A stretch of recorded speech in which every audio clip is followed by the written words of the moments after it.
Looking for a drink. It's too early. I'm looking for someone. Friend of mine. Maybe just hit town. He's about my height, black hair, and a smooth talker. We got a whole town full of smooth talkers. Might ask the clerk at the hotel over there. Thanks.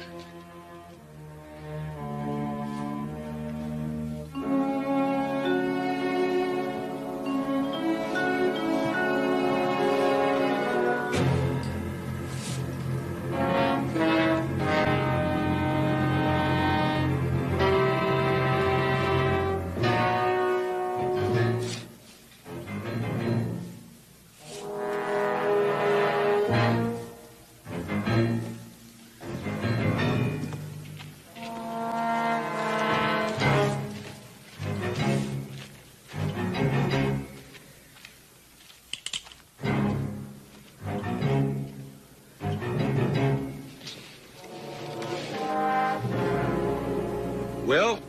In here, Jenner. I've been waiting for you. Where are the others? They're still sniffing that cold trail you left back at Rim Springs. Me, I play hunches. Especially when it's worth $5,000. Butler want me that bad? That bad. I got a better idea. I'm coming around with my hands empty, all right? All right.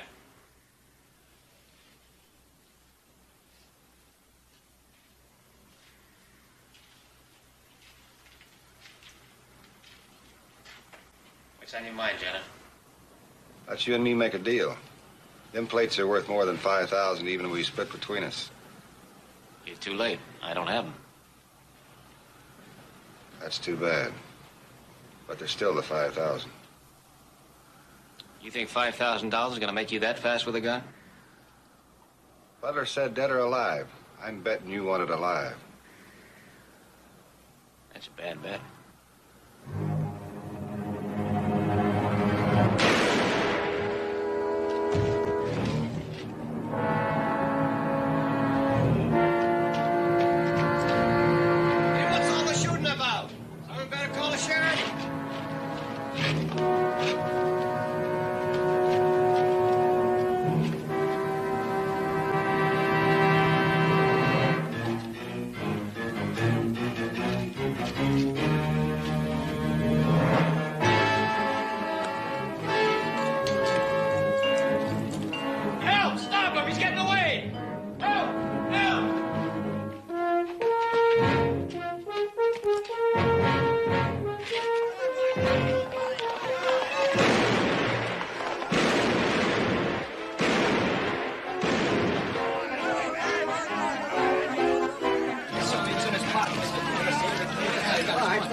All right, step aside.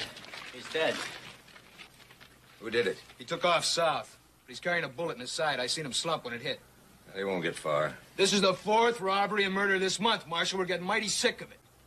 Anybody know him? No. We was just trying to identify him. Took these out of his pockets. Anybody who's interested can get signed up for a posse, leaving as soon as we can get organized. Find anything interesting there? Nothing but $22 and a name. Will Cartwright.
out all day. Hey, come on, will you, Hoss? I'm getting kind of dizzy up here. Something's gonna make you a whole lot dizzier if you don't quit yapping at me. Anyhow, it's about time one of you fellas got on this rope. No, that hook's dangerous. You might hurt yourself. I can't let you work up here, Hoss. If I was slip and fall off, we'd be half a day filling in the hole where you hit the ground. You two give me a pain.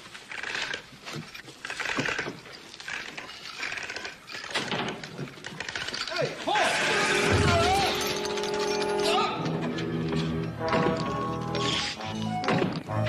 Joseph, will you stop fooling around up there and come on down? Stop fooling around. Come down. Stop fooling around.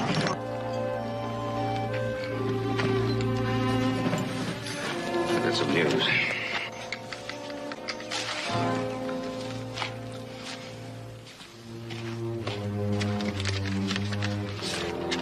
Get this wire here from the marshal in Pine City. My nephew, Will Cartwright, was killed there this morning. What happened, Bo? I know it doesn't say. But I guess they must have made positive identification. Marshal just wanted to know if he was any relation to us. Well, Will's the cousin that disappeared, isn't he? Yeah. Guess the last time I saw him, he was about 5 years old. Yeah, Adam and I were coming out west. We stopped off in Ohio to see my brother John. John was mixed up in one of those harebrained business deals of his that never got anywhere. You remember that, don't you, Adam? Well, not really. I was about the same age as Will. But I do remember you tried to find him later on when his father died. Yeah. I sure did try. He disappeared without a trace. I'm gonna go to Pine City and make the arrangements. You want us to go with you? No. I'll go pack your bag.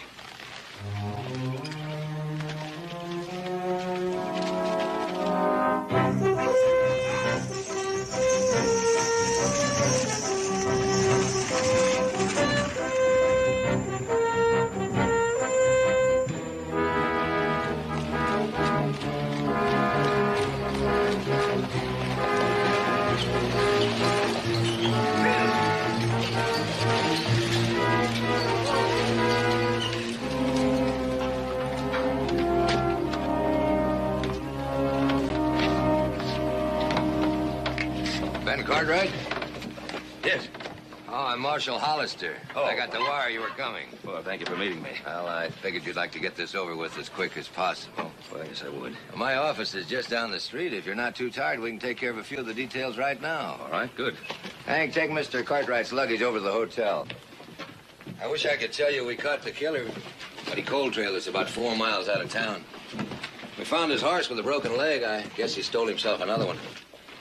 We got a pretty shaky description of him, but maybe it'll be good enough. Oh, so, Marshal, you tell me how it happened. Afraid I can't tell you much about that either. Witnesses didn't get there till after the shooting was over. All they saw was the killer bending over your nephew's body, going through his pockets. You think it was robbery? Well, it sounds like it, but there's one part I can't figure. Your nephew still had his watch and $22 in his wallet. Of course, the killer could have been scared off before he found what he was looking for. Let's go inside.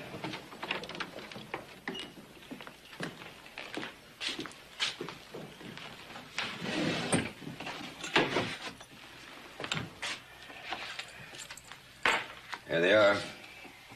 Money is still there if you want to count it. No, that won't be necessary. Gave this to his father.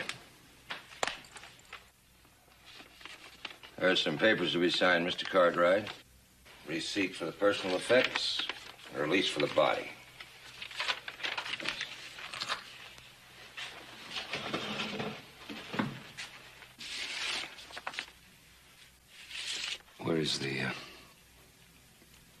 Where's my nephew? As a matter of fact, I wasn't sure whether I'd get the right answer to that wire I sent you, so I went on with a temporary burying.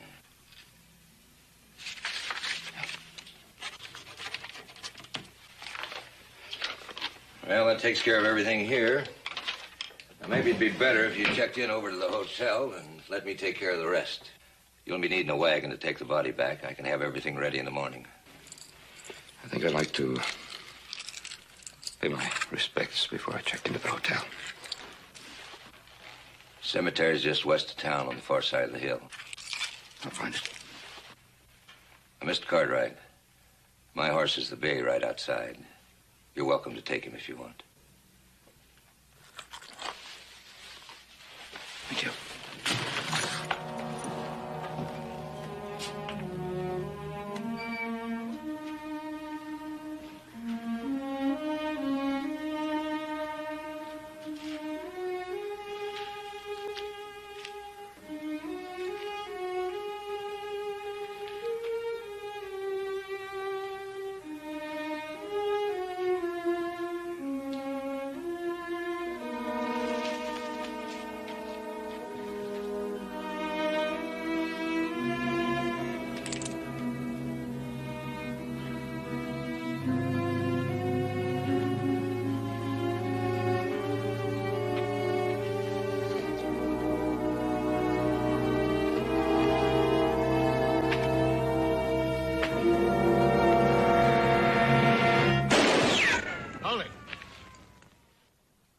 Drop it, Butler. My name isn't Butler. Now, turn around. Slow.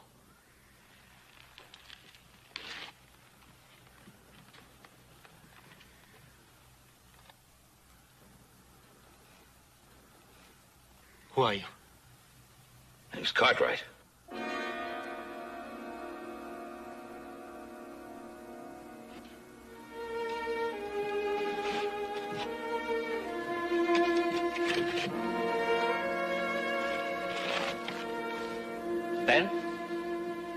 Ben Cartwright.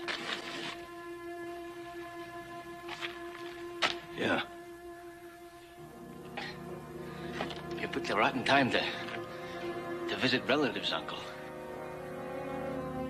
Will?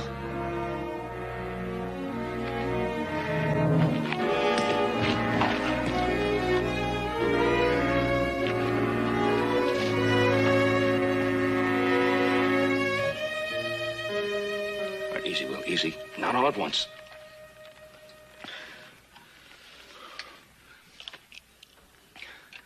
Nothing like coming back from the dead, is there? Well, I don't know what happened, Will. But whatever it was, I thank God it wasn't you in that grave. I still got a 50-50 chance of making it. No. We gotta get you to a doctor. No. Look, I've been carrying this slug around for 2 days. A couple more isn't gonna make any difference. You're talking nonsense now. No. That grave, the one you just paid your respects to, belongs to a man named Jenner. He was paid to kill me. There are half a dozen more just like him, waiting to do the same thing. Unless they believe I'm in that grave. I was waiting here to see if someone would come and check it out. I never expected to find you. Well, Marshal wired when your identification was found on the body. No, you're right out of here. Butler and his men, they don't like anybody called Cartwright. Who's Butler? Like I say, he's a man that doesn't like Cartwrights. We're getting to a doctor now. Ben, I'm gonna do this my way. Well, you've got to let me help you out of here. When you get out of here...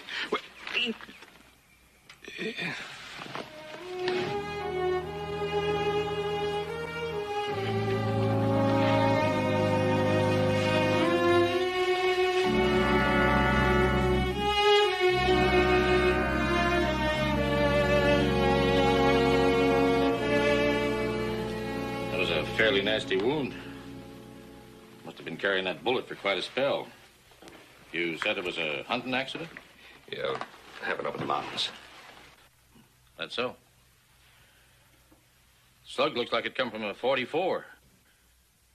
You fellas do your hunting with pistols? Of course, I guess a 44 will stop a deer as quick as a rifle, if you're close enough. You live around here, do you? No, we're from Virginia City. Guess you haven't heard about the shooting we had here. A man named Cartwright was killed. Witnesses say that the killer caught a slug before he got away. Huh? More than likely just a grudge fight between a couple of saddle tramps. Yeah.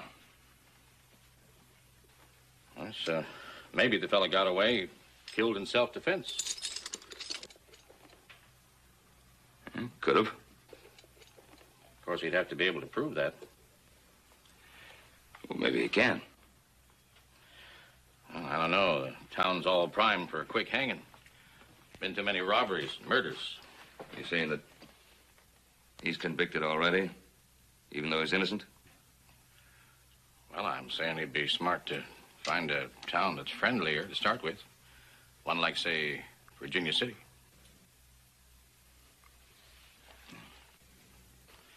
Of course, being a doctor, I'm more partial to saving lives than to seeing them choked off at the end of a rope.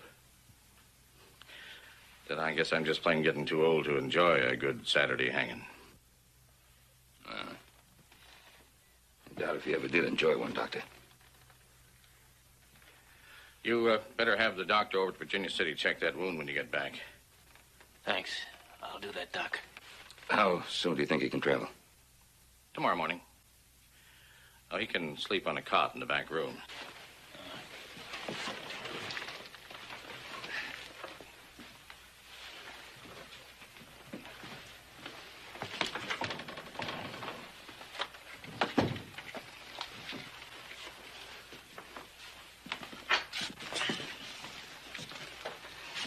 Now just sit yourself down easy.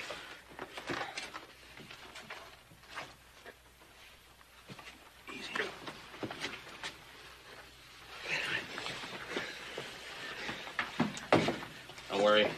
Won't even turn over till morning. Oh, Doctor. I'm not interested in any speeches. Past my bedtime, I gotta get up early and make some ranch calls. I'll be back about noon tomorrow, which is when I'm gonna make a legal report to the marshal about patching up a bullet hole. About noon. Thank you. Here's a blanket. There's the back door. He's welcome to use either anytime he feels like it. Very good. Well, I'm locking up. Good night. Good night, Doctor. Now, Will, I'm going to go back to the hotel, just in case the marshal comes by. I'll be by to pick up in the morning early. You never give up. When you're yourself again and take care of your own affairs, you can do whatever you want to do. Good night. See you in the morning.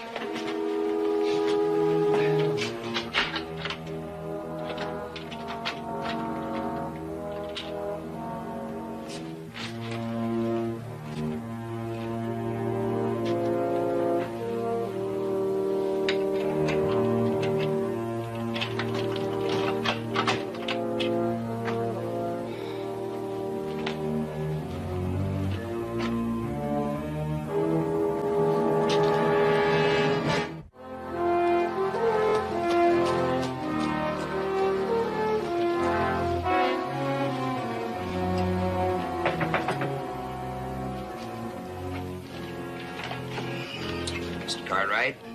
Yeah? Forgive me for intruding upon your moment of sorrow, but may I have a word with you? It's quite important. My name is Butler. Butler? Come in, please. Thank you. I see we share the same inconvenience in the quality of our lodgings. I just arrived in town, had to settle for an equally oppressive room down Excuse the me, hall. Mr. Butler. I'm just in the midst of packing here. You said it was quite important? Oh, yes, to the point. Well, your nephew was a business associate of mine. My business is of a financial nature. I deal in investments, securities, and stocks. You understand? Yes. Shortly before his tragic death, your nephew resigned from the business without notice. He took some valuable securities with him. To be blunt, Mr. Cartwright, he stole them. I'm sorry to hear that. I wouldn't have thought my nephew capable of dishonesty. Yes, to be sure. However, as a relative, you obviously inherit your nephew's personal effects. For that reason, I wonder if you would mind if I examined them, only to ensure any recovery of stolen goods. I'm sure you'd like the Cartwright name to remain unsullied. Yes.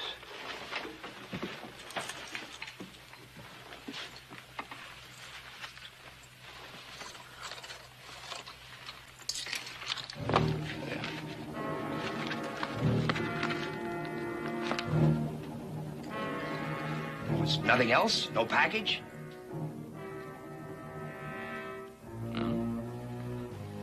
Here's the gun and this. All the marshal gave me.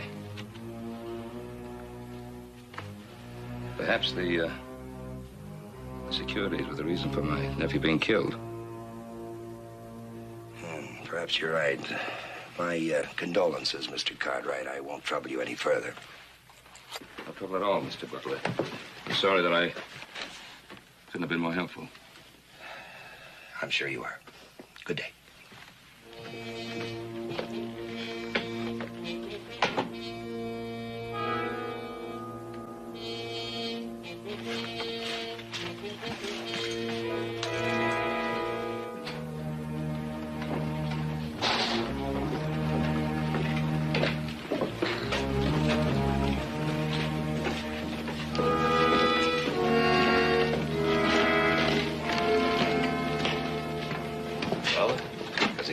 I'm not sure yet.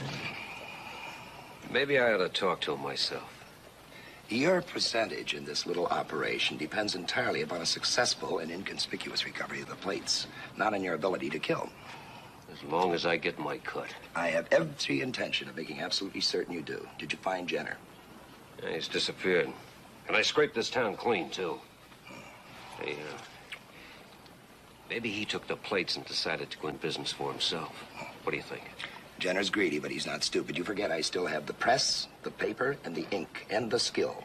Without those, the plates are absolutely useless. He could be holed up somewhere. Remote possibility. So? What now? I think you will keep an eye on the grieving uncle for a few days, in the event that he may have discovered something else in his nephew's possession, more than he would care to claim.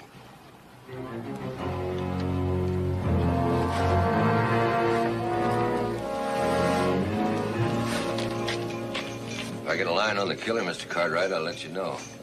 Sorry everything took so long. I'm very grateful for everything you've done, Marshal. The mayor's kind of bit shy. You might have to whip her across the rump a couple of times before she settles. I'm sure she'll be just fine. By the way, there was a gent looking for you. I sent him over to the hotel. I suppose he saw you. Yes, he did, Marshal. It was a personal matter. Bye, Marshal. Thank you. Bye. Yeah.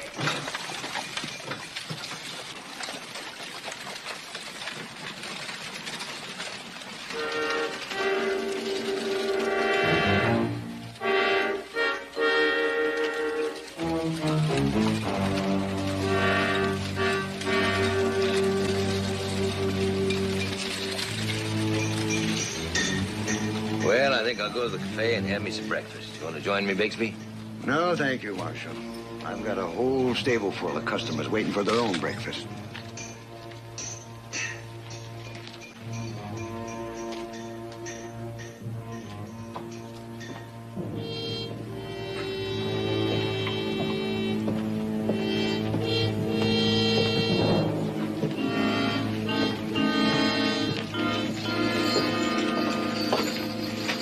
Morning.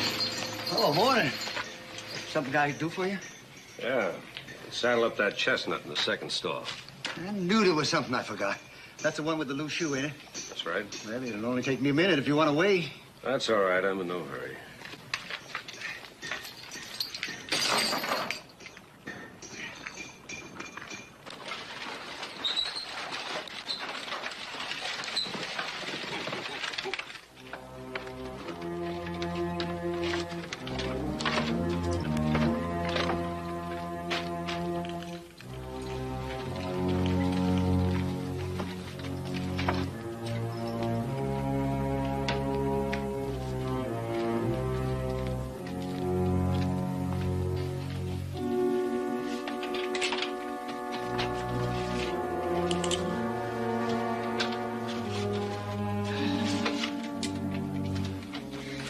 Margot, that's the second time you almost got it from me. All right, I gotta work outside. Let's get out. No, this is where I check out. We settled this last night. That was last night. But I feel better this morning. That's good. Let's go. Now, wait a minute. You helped me out of a tight spot, and I'm grateful. The only way to show how grateful is to put some distance between us. Oh. Yeah. All right. Oh, your friend Butler is in town. Came to see me early this morning. Imagine some of his friends are with him. You can go out there and face him down single-handed, or you can get under that wagon top I've got outside and come with me. Well, when you put it that way, it sounds pretty clear-cut, doesn't it? Yeah, pretty clear-cut. All right, let's go.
Still all right? No, I'm just fine. Give me this bit. Where are we? We're just outside Virginia City.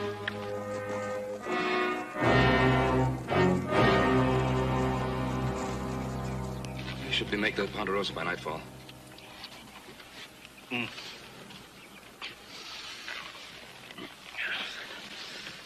Ponderosa.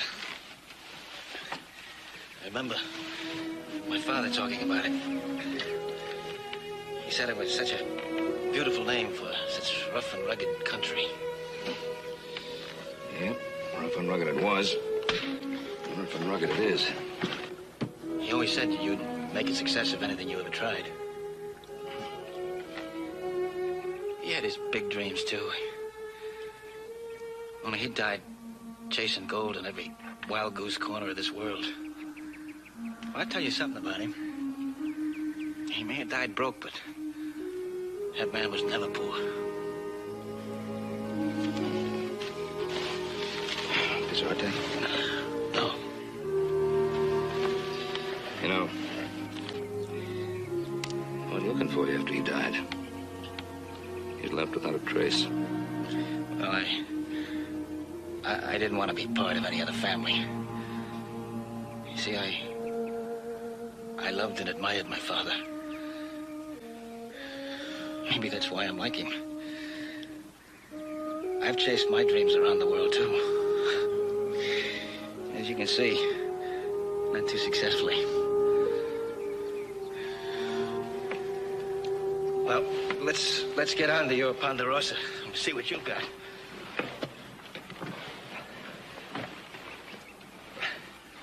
Yeah, okay.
Hey,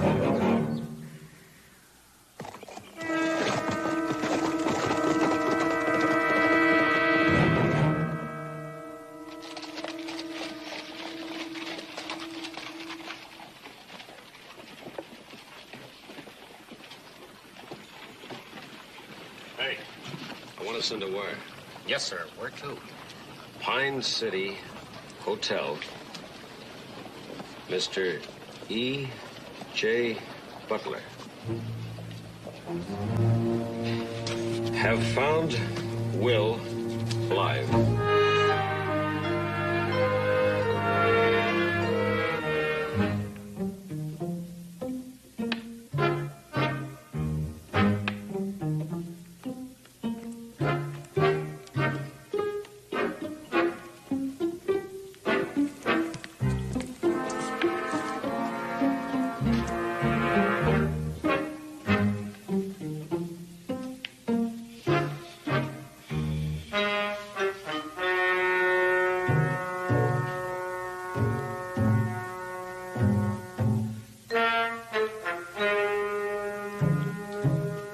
Kind of a long jump, isn't it?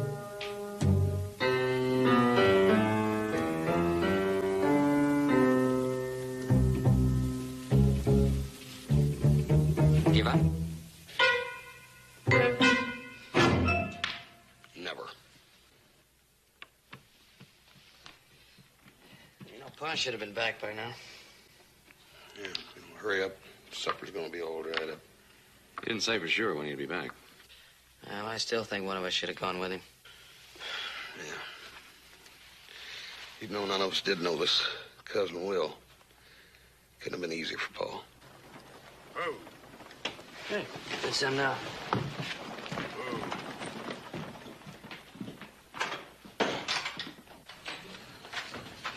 See how we can manage this. Give you a hand. Boys. I have a surprise for you. That wire from the marshal in Pine City. It was a mistake. It's your cousin Will. Howdy, Will. It's Hoss. Hoss? Little Joe. Well, a pleasure to see you. Little Joe? Adam. Adam? Like Lazarus rising from the dead. Welcome to the Ponderosa, cousin. Now, we kind of tired. You boys save us any supper? We sure did, Paul. Come on, Will.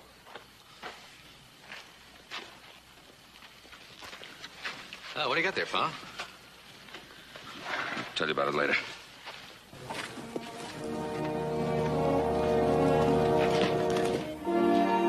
Let me get this straight. You were going to bury that man out there under your name, right? That was my plan till your father showed up. Well, we'll figure that if Butler accepted the fact that he was dead, we could feel safe. Safe? Safe to do what? Spend the rest of his life running, using somebody else's name, living like an outlaw? If it'll make you feel any better, I make a rotten outlaw. I think I proved that. You mean with this fellow Butler you were talking about?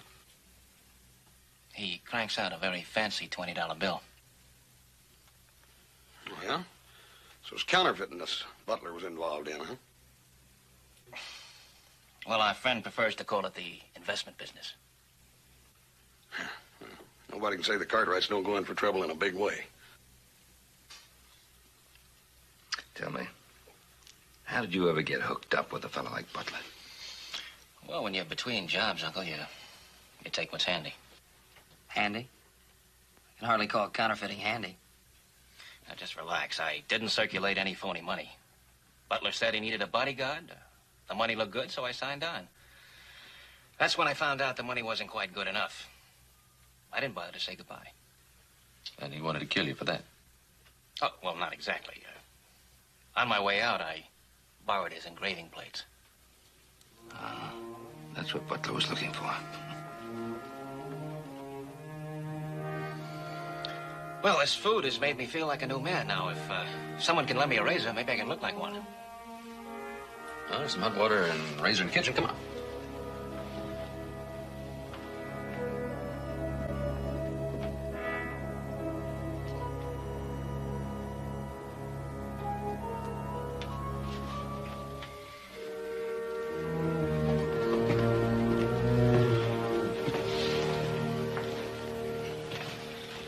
me like our cousin Will's got himself into a little trouble.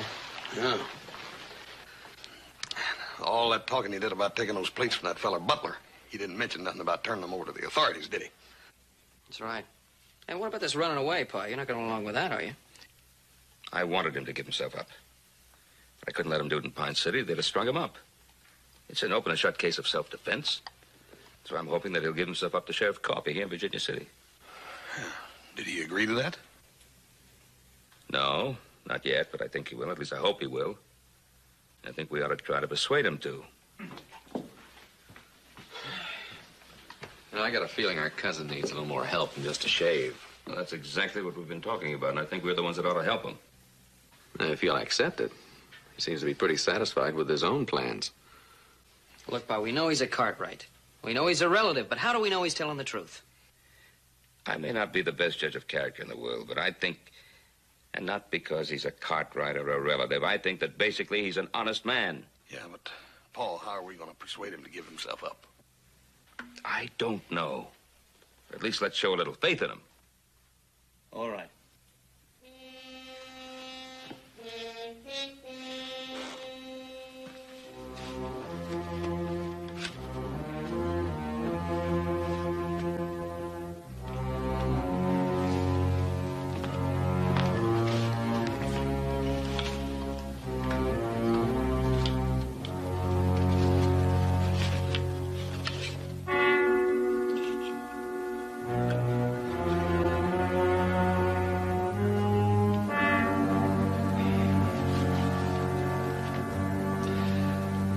Bullet holes in these plates? That's right. I put them there myself. Just in case I didn't get a chance to turn them over to the law.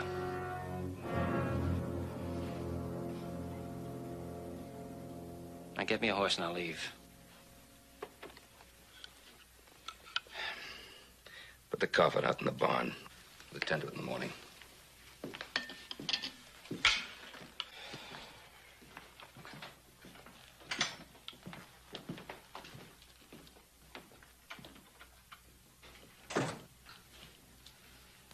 Thanks.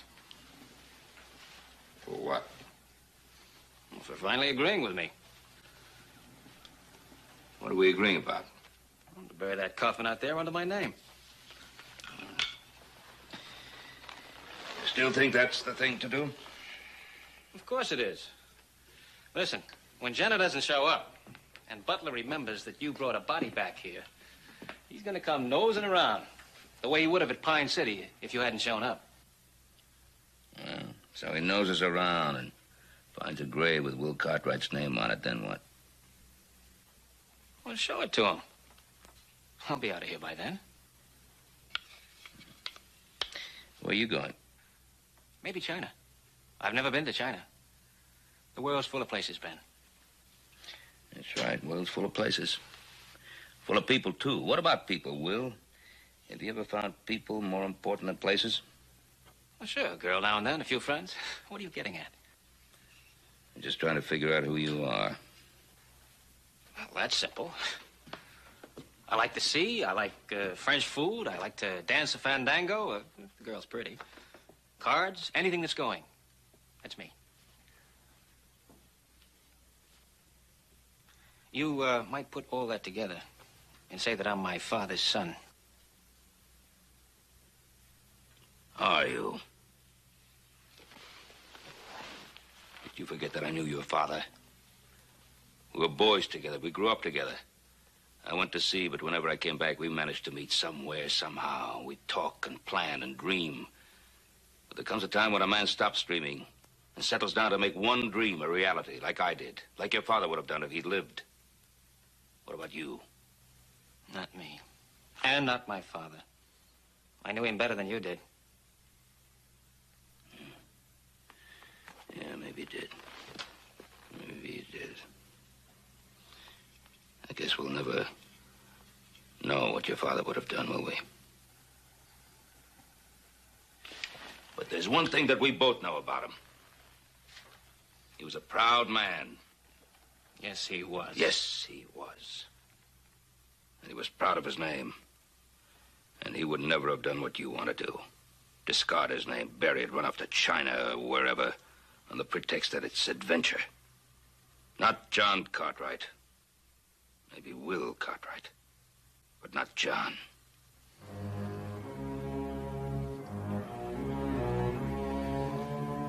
Well, guess I had a hard trip and tired out and go to bed.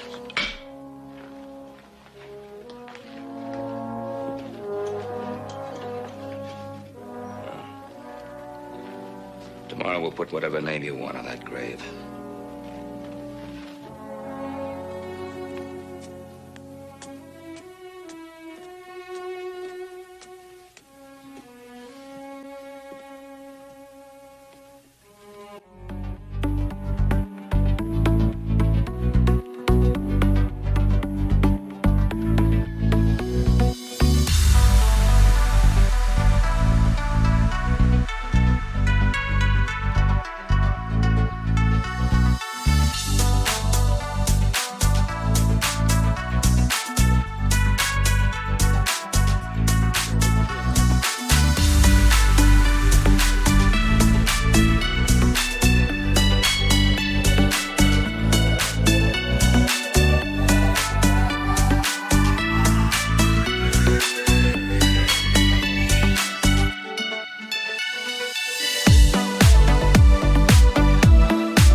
Yes, sir.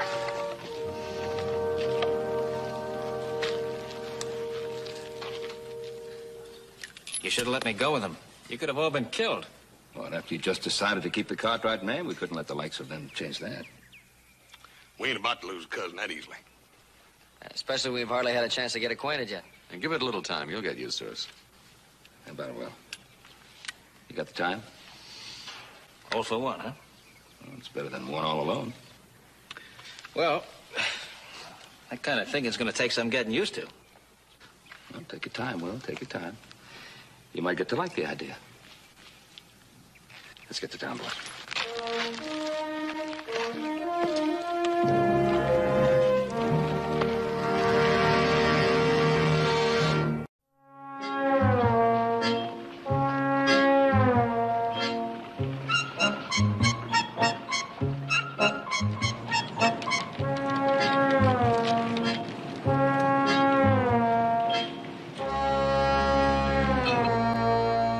Seven fingers from the steak. I can feel that dollar in my hands right now. Game ain't over yet, Esky. Oh, I don't know. I kind of feel good enough about it to raise that bet, say, to $5. How does that hit you? Go ahead. Take it. All right. $5 yes. That's it. Clear up. Clear up.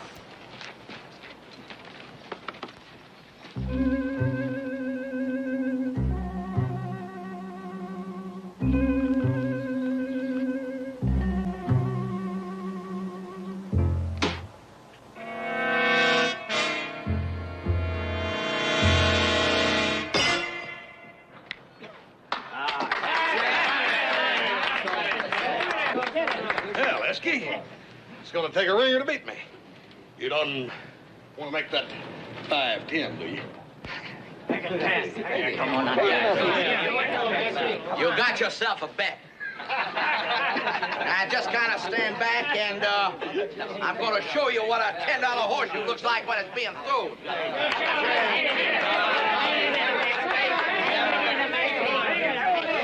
Hang in there, Mesky. Come on. Hang in there, Mesky. Hang in there, Mesky. All right, quiet now, boss. Keep it down. Don't make me nervous.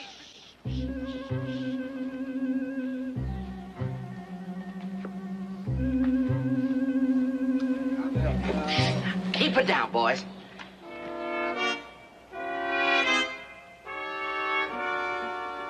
My true love is a blue-eyed daisy. Oh, ding-dong, doodle-lady-day. If she don't marry me, I'll go crazy. Oh, ding-dong, doodle-lady-day. Back my jelly. Who is that? Oh, ding-dong, doodle-lady-day. So many pretty girls, I can't count them. Oh, ding-dong, doodle-lady-day. Got some voice, a lady. He's got a voice. Well, I'm going to take that voice and I'm going to cram it right down his dirty throat. Esky, wait a minute. My true love is a sunburnt daisy. Ho-de-ding-dong, doodle-lady-day. She won't work and I'm too lazy. Ho-de-ding-dong, doodle-lady-day. Ho-de-ding-dong, ho-de-ding-dong, ho-de-ding-dong, doodle-lady-day. Yeah, that's all I said to you. Now let's go.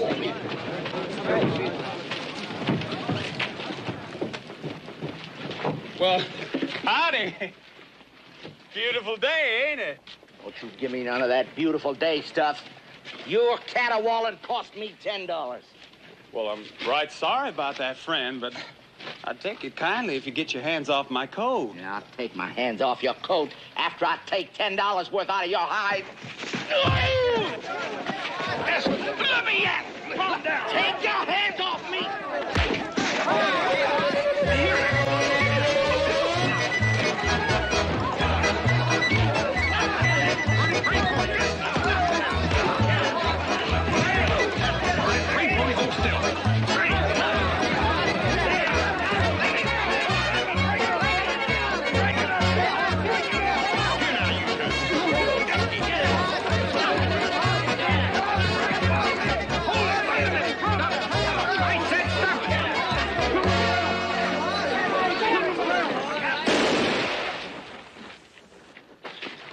Now what's going on? I declare it's enough to drive a man out of his mind. I spend 50% of my time chasing illegal whiskey makers and 50% of my time arresting them that drinks it. Roy, we ain't had a drop. I don't care whether you had a drop or whether you didn't. You're still acting like you did. Now I got a place to cool you off. You come on down to that jail. But, Roy! Come on.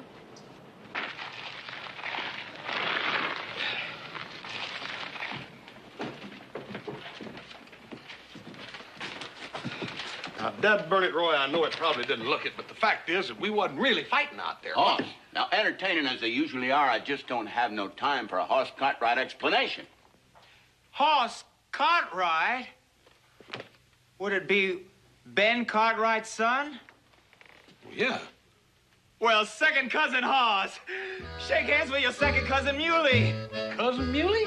Muley Jones.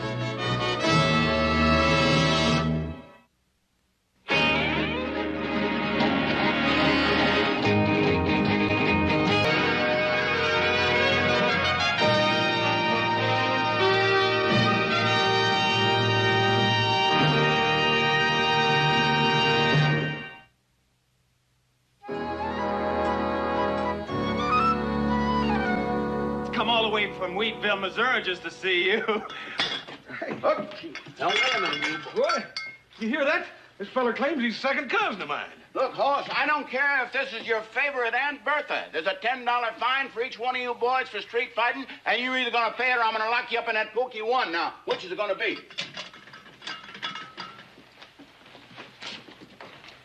Well, looks like this little family reunion just cost me $30.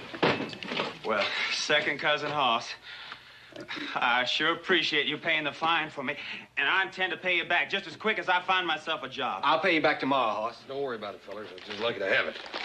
Fact is, I'd have probably lost it to old Esky in that dadburn horseshoe game anyhow. Oh, Paul! They said I'd find you here. I want to introduce you. And they also said that you and Brave Pony had been brawling in the streets. It's all right, Ben. Now, Hoss has paid their fines, and they're free to go, and it's a good thing, because I've just been busier than a bird dog hunting that illegal whiskey maker. Why, that number, he keeps bouncing that moonshining equipment of his around this territory worse than a kangaroo. Now, boys, I'll leave it with you. Now, Chief Whitebeard and I do everything in our power to make a good impression, and what happens? The very day the new Indian agent arrives in town from Washington, my son and the chief's son are caught fighting in public. Hoss was not to blame, Mr. I don't care who's to blame. Suppose he'd seen you two fighting in public. You know how much depends on this report he's going to be turning in.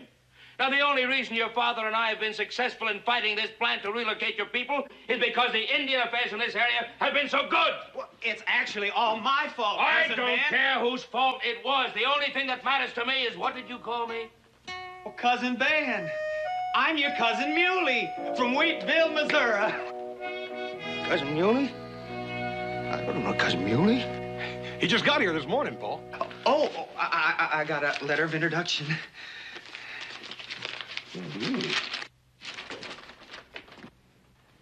Ben Cartwright, this is to introduce Muley Jones, who is the son of Rebecca Jones from the Larson side of the family. He's working his way to California. Any help you can give him will be appreciated. Signed, Ole Jensen. Now, Paul, I've heard you mention that name before. You sure have, Ole Jensen. By God, you remember me telling you he could pick me up by the seat of my pants with one hand? Yeah. Still alive. How old is he? Must be about 80 years old now. 81 come next October, and he could still do an honest day's work in the field. Well, I'm sure happy to hear that he's in such good health. Here, Ole Johnson. You're Rebecca Jones's boy. Well, I'm sure happy to meet you, Cousin Muley. Now, you're going to stay at the Ponderosa with us. Well, thank you kindly, Cousin Ben. And I'm sure looking forward to meeting up with second cousin Adam and second cousin Joe. Well, you're sure going to meet him as soon as he gets back from delivering that herd of beef out at Camp Meade. Oh, Cousin Ben, I'm sure plumb sorry for causing all that ruckus around here this morning. Oh, I guess it wouldn't have made too much difference to me if it hadn't been for the fact we've been having a little bit of trouble with the Department of Indian Affairs. And what with this new agent, this Mr. Thornbridge coming out, I just didn't want anything to happen to sort of upset the apple cart, so to speak. Paul, what sort of fellow is this new agent, anyhow? Well, I don't know. I'm just going over to the hotel to meet him. Now, look, I'm fixing to take Mr. Thornbridge out to the Ponderosa. We have some supper tonight. See? I want you to be in your best behavior. Oh, yes, sir. And, Ray Pony. Look, I've invited your father to come out so they could meet, and I thought it'd be good for them to get to know each other. Now, you come out with them. Yes. Now, why don't you show Muley around town? Sure. And then meet me at the hotel in about 30, 40 minutes. Fine, Paul. Good. Cousin Muley. Well, Muley, what'd you like to do first? Well, since I had that long, hot ride into town this morning, a nice, tall glass of beer would taste mighty appealing right now. Yeah, it's fine, Muley, but see... Don't let me hold you back, Hoss. I don't drink anyway. You two go on. Well, look, I'll see you at supper tonight. Sure. See you then. Oh, I hope I didn't hurt his feelings, second cousin Hoss. I forgot that Indians just ain't allowed to drink. No, it's all right. He's a good friend of mine. He understands. Look, let's me and you go get that beer. It ain't every day a man runs into a second cousin.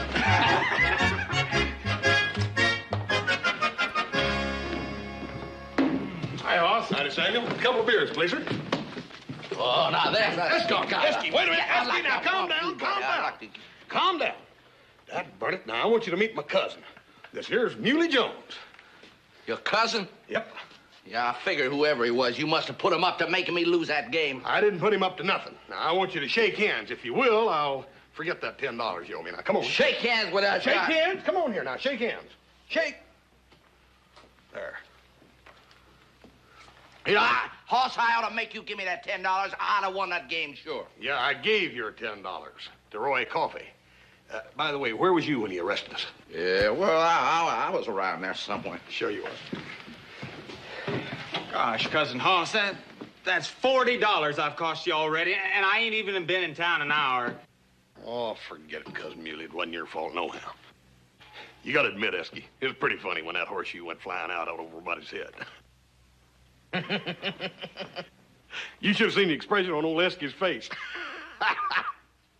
Well, the one he was wearing when I did see him wasn't so funny. Oh, I'd like to walk Esky don't appreciate a good singing voice when hearsay. And that's a gospel truth, cousin. I tell you, you got about the finest singing voice I ever heard. Well, gosh, thanks, cousin Hoss.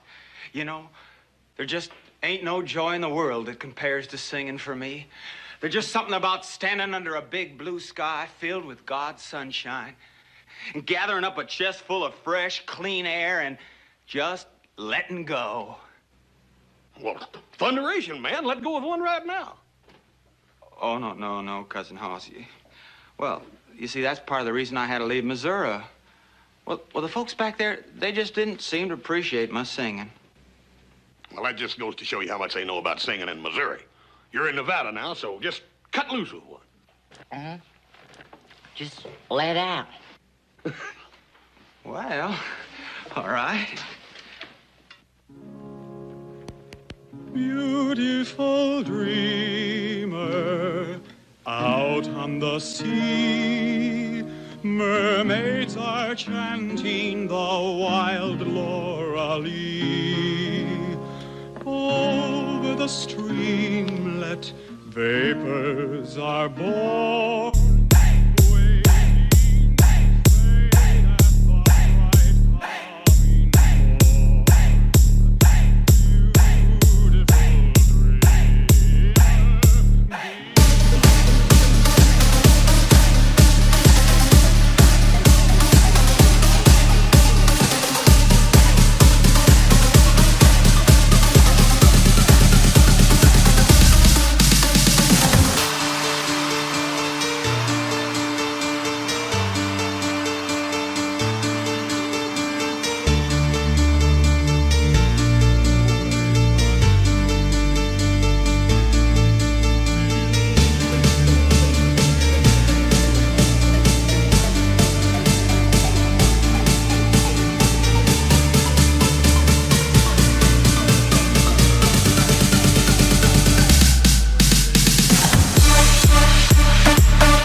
Seems to be some kind of a disturbance over there. Sheriff Coffee! Sheriff! Hey, Roy, what's happening? Somebody's busting up the saloon. Oh, Mr. Thornbridge, this is highly unusual here for Virginia City. We never had Well, I anything... wonder what causes it. Let's go take a look. Break it up here, I said! Did I say break it up? Oh. It's you three again, huh? Come on! Come on! Roy. Go on, you know the way. Roy. There you go on, right down there. Come on.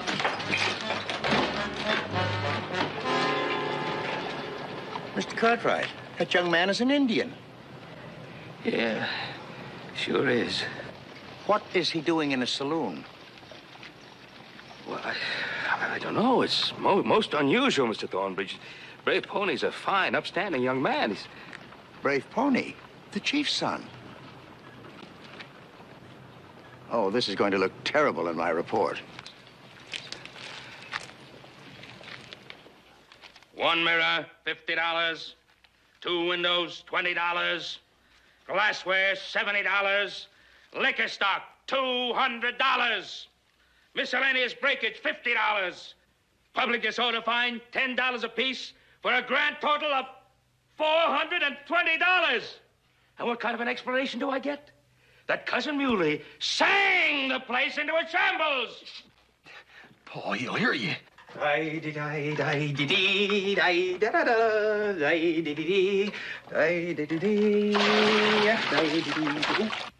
And don't think for 1 minute that I'm going to accept this cock and bull story. Do you hear me? I hear you, Paul. Honest Pete, I do. Must be the guests arriving. I'll get it.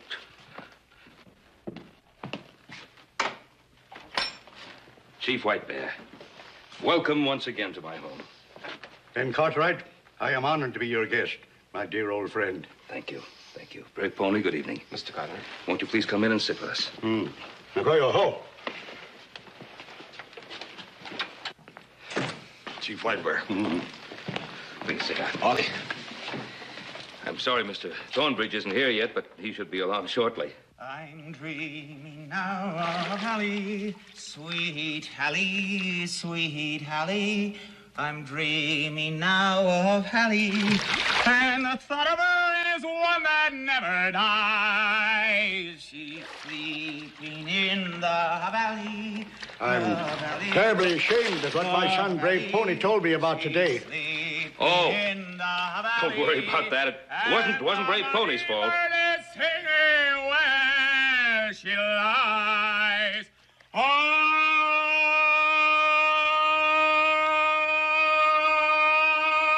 listen to the mockingbird. Oh, listen to the mockingbird. Would you care for some coffee? Oh, the mockingbird still. I said, would you care for a cup of coffee? Oh, yeah, thank you. Listen to the mockingbird. Oh, listen to the mockingbird. The mockingbird who is singing her grave.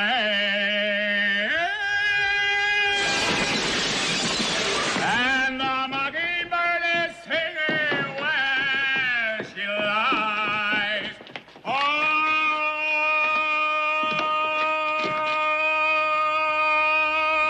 listen to the mockingbird. Did you see anything out there, White Bear? No, but my braves out there will protect us. Mockingbird. Paul, there ain't nobody out there. Oh, the mockingbird still singing o'er her grave. Don't you hear Muley singing? Of course I hear Muley singing. You think I'm deaf or something? Listen to You the mean that? mockingbird. Well, why didn't you tell me about this? Paul, I was trying to. There is somebody there. My braves have got him pinned down. The mockingbird who is singing o'er her grave.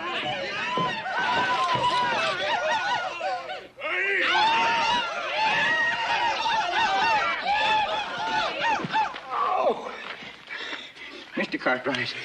These savages have tried to kill me. I want to know the meaning of this outrage. Oh, Chief White Bear, this is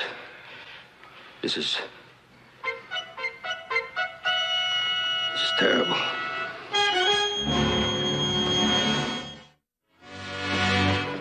Aldrich, you must reconsider. You must stay for dinner. You must give us a chance to explain things. Mr. Cartwright, I am in no mood for either dinner or explanations. Your cousin Muley, indeed. Mr. Aldrich, your report is going to affect the lives of over 200 people. Now, before you jump to any hasty conclusions, there are many facts of which you must be made aware concerning the Indian situation here. That is precisely why I made this investigation trip, to gain first-hand knowledge and experience of the situation. And I certainly have done that today. Mr. Thornbridge. Mr. Cartwright, my report will be based on what I see and what I hear myself, not on any amount of talk or persuasion from you or from anyone else. Now, if you don't mind, I would like to leave. Mr. Thornbridge, you must do me one favor. Please. Now, tomorrow when you've had a chance to have a little rest and things have calmed down, could we have another talk? Very well, if you wish. But I warn you right now, any further talk is useless. Now, goodbye. Thank you very much, Mr. Thornbridge. Thank you. Get out, boy.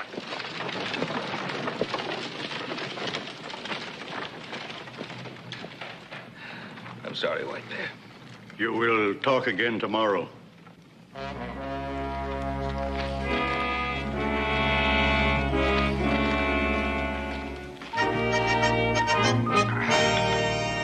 Well, Cousin Hoss, what are we going to do today?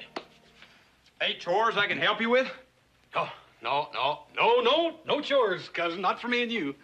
Not today, no, sir. I've got a little surprise for you. A surprise? You bet. Well.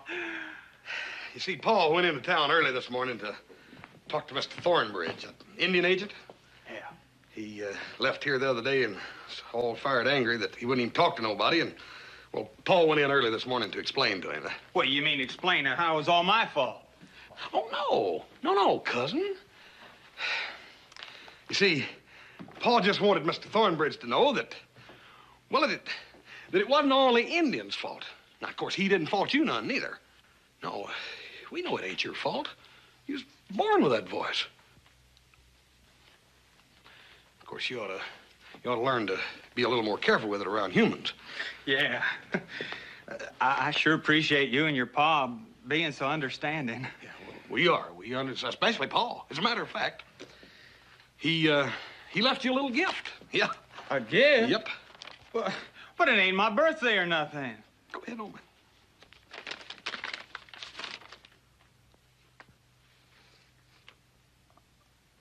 I don't understand. Well, me and Paul was thinking about that letter that you brung with you from Ole Jansen wanting us to help you get on to California. And we asked ourselves, now, how could we best help our cousin Muley get to California? And all of a sudden, the answer come to us that simple. Money.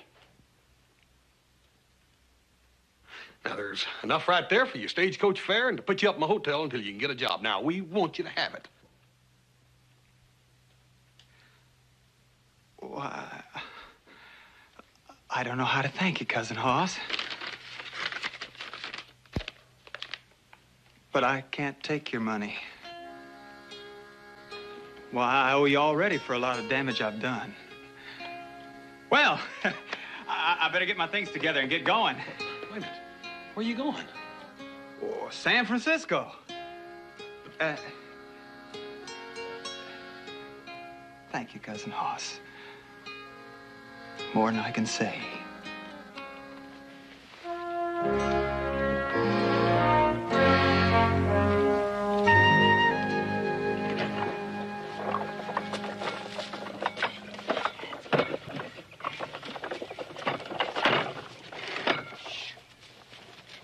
Like I said, Esky, this is the last of this here moonshining that I'm gonna do. Oh, now, come on, you ain't gonna let Sheriff Coffee scare you out like this. This is Indian land. He wouldn't look here. Well, I've got a family to think about, Esky. Sheriff Coffee couldn't find this little old still if it took him 100 years. That's easy for you to say. But it's been me that totes this still around these hills to keep ahead of him.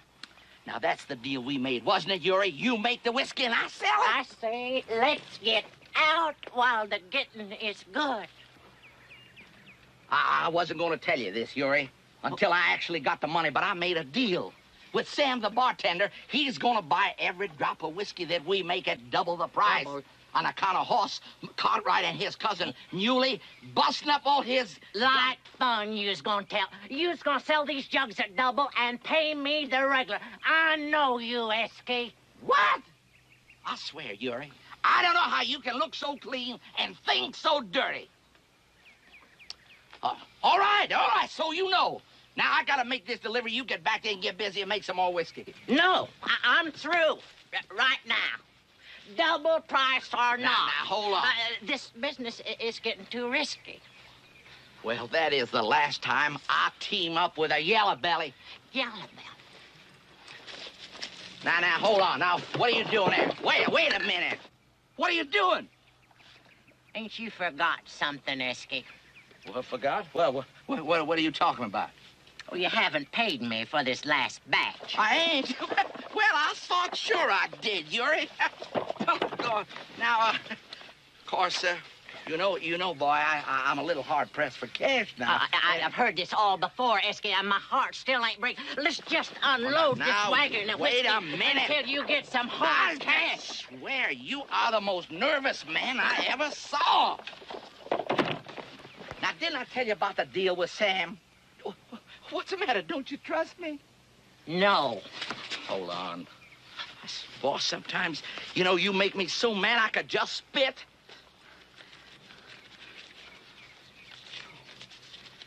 All right, here. Here, there's enough here for 18 jugs, all right? What are you doing now? Wait a minute. What are you doing? You paid for 18, and you got 18. Now, naturally, boy, you're gonna trust me for the rest, ain't you? Naturally.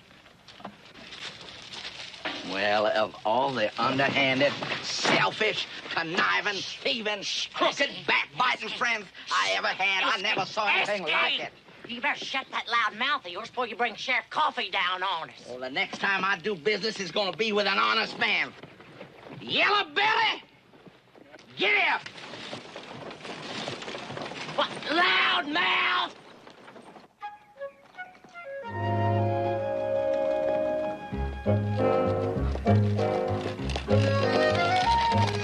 How much farther is it to their camp? Oh, about a mile or so. Good.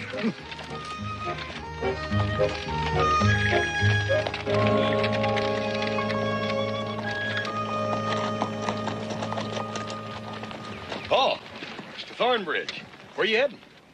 Well, Mr. Thornbridge has kindly agreed to have a friendly talk with the chief before he forms a final opinion, now that he knows why things happened the way they did. Well, good. I'm sure glad to hear that, Mr. Thornbridge.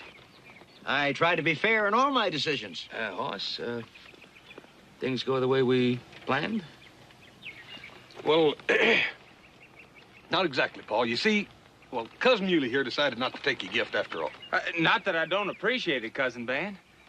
Oh, Muley, you mean you're not going to go to San Francisco? Paul, he's going, but... Mr. Cartwright, I would like to proceed to that meeting, if you don't mind. Oh, yeah, well, of course, Mr. Thornbridge. Everything's under control, Paul. Well, good. I sure hope so. Muley, I hope you have a very pleasant journey to San Francisco. Bye. Bye. Thanks again there, Cousin Ben. Cousin Hoss, you have the nicest family I ever see. Well, from now on, Muley, you're a part of it, and don't you forget it. Oh, golly. You know, I feel so good right now. Do you know what I'm gonna do? Muley, wait a minute. Well, I reckon out here in the wide open spaces couldn't hurt nothing. Go ahead and cut loose. Believe me, if all those endearing young charms which I gaze on so fondly today were to change by tomorrow and flee from my arms like fairy ships fading away. Thou wouldst still be adored as Why, there's more loud mouths around here. let thy loveliness fade as it will, and around the dear ruin. Where's that voice coming from?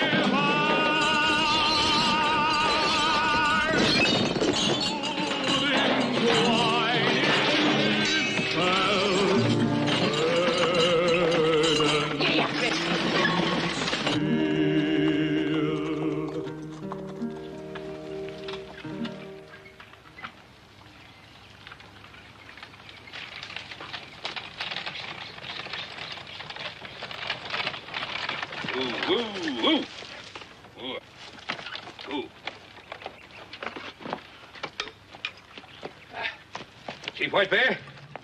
Brave Pony? This is, what is this? Why, this looks like it. Smells like? Good heavens. It's a whiskey still on Indian land. A Brave Pony. Believe me, Mr. Cartwright, this is not ours. We found it. This is your land, isn't it? Yes, but I've never seen such fragrant proof that our red brothers need the protection of a reservation. Mr. Cartwright, please take me back to town. Mr. Thornbridge. Please, Mr. Cartwright. You know that we would not have a whiskey still on our land. Well, I know that. But he won't believe it. Someone else was running the still. But even we wouldn't have discovered it if the big noise hadn't broken it. The big noise? Muley Jones?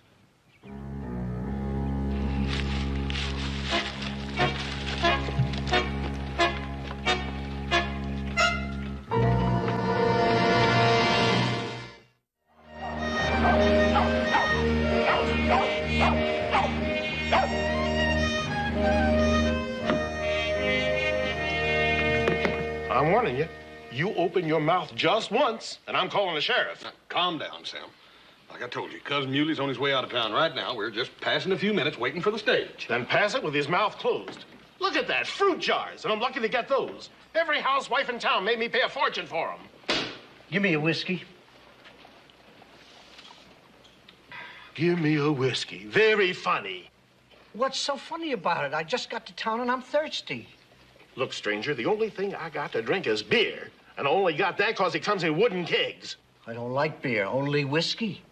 Then you better come on back later. I'm expecting a shipment any time now. For whiskey, I'll wait. Any time now. Already a shipment from San Francisco so soon? Never mind where I'm getting it from. You just see to it that your pa makes good for the damages in here so as I can pay for it. Hey, Cousin Hoss, there goes your pa now. Hey, what's he doing going up to the jail?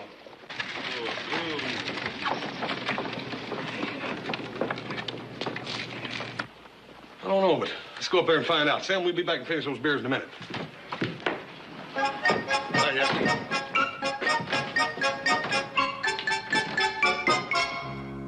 Right on Indian land, the smell of whiskey was overpowering. It's the most disgraceful thing I've ever seen. Well, now, how about that? Here I've been wearing myself thin just to chasing that whiskey still all over this territory. It never did occur to me to look on Indian land knowing Chief White Bear like I Oh, do. that's just the point, Roy. You and I know that Chief White Bear's people wouldn't do anything so foolish as make whiskey. Mr. Cartwright, I know what I saw. Hey, Paul, what's going on? Now, Sheriff, your evidence is out there. You can go and see for yourself. As for me, my report is final. The Indians will be moved back to the reservation at the earliest opportunity. And I'm getting the first stage out of here. Goodbye, gentlemen. The reservation? Ben, I'm going to get a deputy and send him right out there now. What happened, Paul? We found a whiskey still right near the Indian reservation. Right after we left you two on the road. Your second cousin, Muley's voice, sure smashed a whole bunch of whiskey bottles all around that still. Oh, Lordy. Not again. Yep, again. Paul, you know them Indians wouldn't have a still right there on the reservation. Of course, I know that, and you know that, but Mr. Thornbridge, he don't know that. And they was making whiskey, I'll tell you that. Next stage leaves in about half an hour, and we aren't going to find the culprit in that length of time. Cousin Ben, this is all my fault. And I'm gonna find that culprit if it's the last thing I ever do. Cousin Muley, the last thing that you could ever do for me that would be real pleasing would be to get on that stage the way you planned. I'm going over to the hotel, and I'm going to see if I can talk Mr. Thornbridge into listening to one last appeal.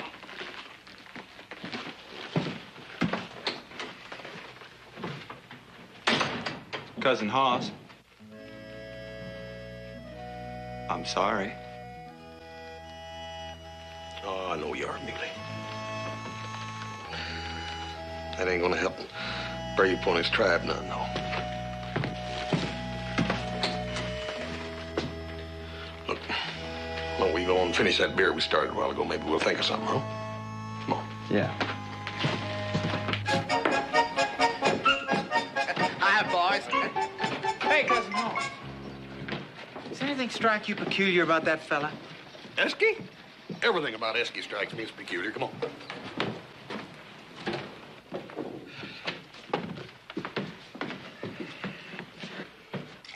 There you go, stranger. Some of the finest you'll ever taste. I'm sure glad you're back in business. Yeah. Glad to see you back in business, too, Sam. Where'd you get that? Shipment to come in from Carson City. Carson City, my. There ain't been no shipments in from Carson City on wheels in 2 weeks now. Where'd you get that? Now, Hoss, you ain't got no call to stick your nose in my business. Well, I'm sticking it in. Now, where'd you get that booze? I just sell the liquor. It ain't no concern of mine who makes it. If it come out of that still on that Indian property, it does. Now, you tell me where you got that booze, Sam.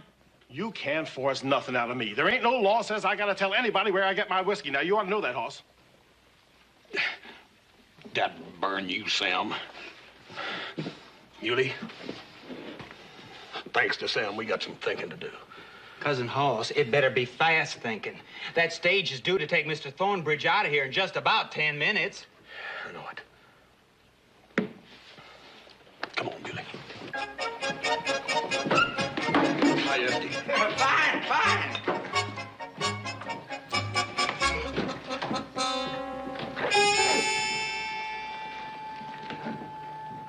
He's wearing a mighty heavy coat for this sort of weather, don't it? Well, didn't you say he was kind of a peculiar fella, Cousin Hoss? Yeah, but that's mighty peculiar, even for Esky.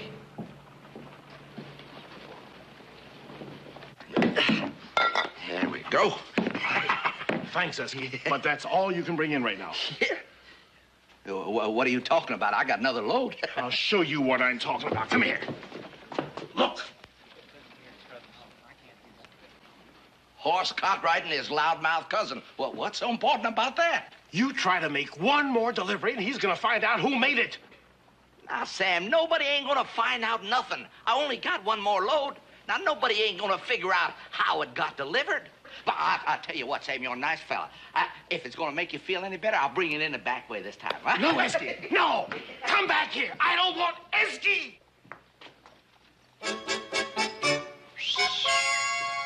Esky, come here! Esky! I'm gonna go on over to the hotel and try to keep Thornbridge from catching that stage. In the meantime, you get back over at the saloon and keep an eye on Esky and Sam, you hear? Right, Cousin Hoss.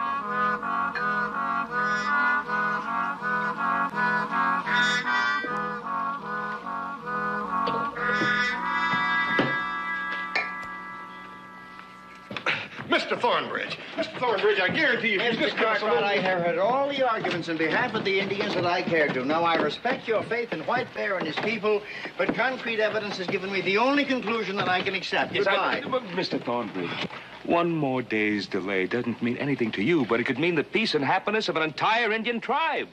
Mr. Cartwright, please, nothing would make me happier than to discover that these people deserve to remain here. But ever since I arrived, they've been involved in one incident after another. Now, are you sure that one more day in this town won't bring forth still another incident which will put our poor red brothers in an even more unfavorable light?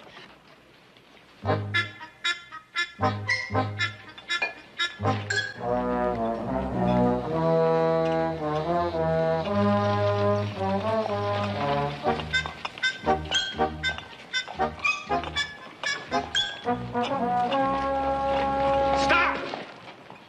Hold it!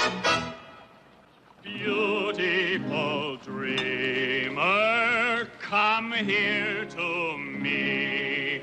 Your booze I'm breaking with loud melody.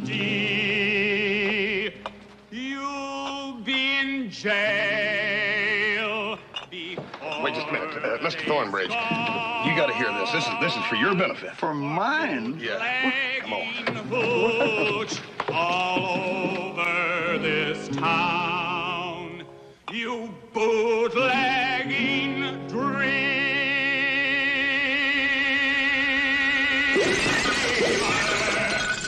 Now come on.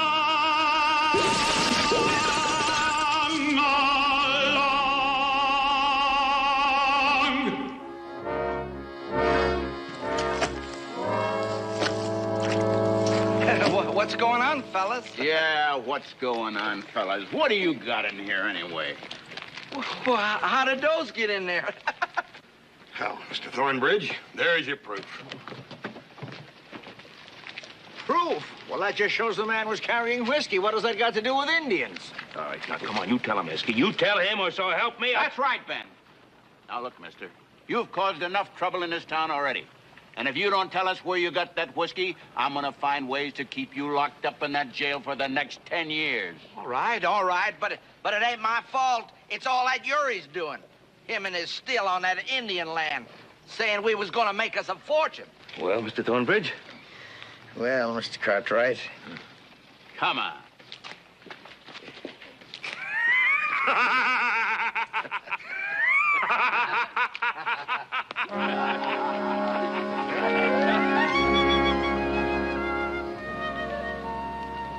I assure you my report will be most eloquent on behalf of Chief White Bear and his people. Thanks to Mr. Cartwright. No, thanks to Cousin Muley here. A most remarkable voice. And I promise you to introduce him to people in San Francisco who might help him train it. Well, sure appreciate thanks. that. Cousin Muley, we're sure gonna miss you. Oh, thank you, Second Cousin Hoss. I'm gonna miss you all. And Cousin Dan? You're sure welcome here any time at all, Cousin Muley. Well, thank you kindly, Cousin Dan. If I ever get my voice trained, I just might take you up on that. Well, you sure should. And I want you to know, I intend to pay you back every cent for everything I broke. Oh, that ain't necessary. I'm gonna send you $2 every month till it's all paid for. Well, if you feel like it, sure. Bye. Bye. Bye, Cousin Muley. Have a good trip. Take it easy, Muley.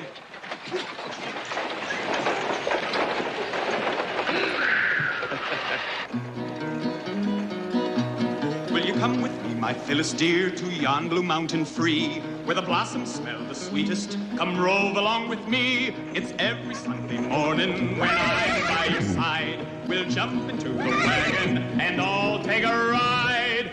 Oh, wait for the wagon. Wait for the wagon. Wait for the wagon, and we'll all take a ride. Oh, wait for the wagon. Wait for the wagon. Wait for the wagon, and we'll all take a